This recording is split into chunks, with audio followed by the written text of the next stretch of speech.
Buonasera, sono Sonia Streppa, detta Sonny, e sono parrucchiere e scanascium e coppa. Io ho scritto una lettera per rispondere a chi dico io.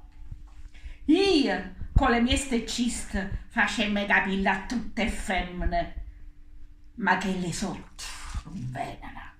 E sapete perché? Stanno a sentire una femmina grata, ruffiana, masaniella e appiccia il fuoco.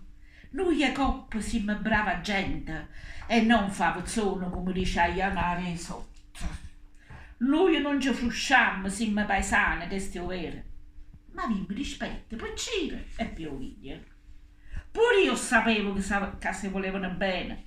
Ma secondo te, per 4 guaione scalnascium, figli e zoccoli, siamo tutti quanti razzisti? E perché tu dici che questi guaioni non sono proprio figli di compagnelle tue? E che mi sa firma sotto lo striscione? Per una cosa aveva ragione a Bruttacciolo, si è creato un usurc assai futo, ma non l'avemmo creato noi.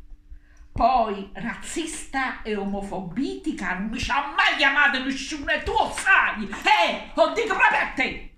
T'hai visto crescere lì da bottega mia, sì, una caraturella è venuta da Calabria, nata in coppo mondo cucuzza. E tu lo sai, hai avuto sempre rispetto per tutto quanto, pure per te che venivano sprofonda. Pure a noi coppa storia di foglietti e do striscione appesa, coppa cavalcavice è parso brutto.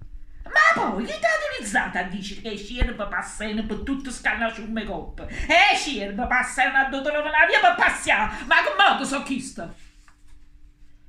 Quando faticavo per me, si va una brava figliuola. Ma che ti è successo?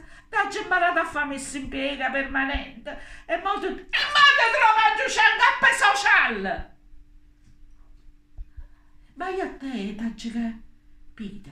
A toi è tutta mia.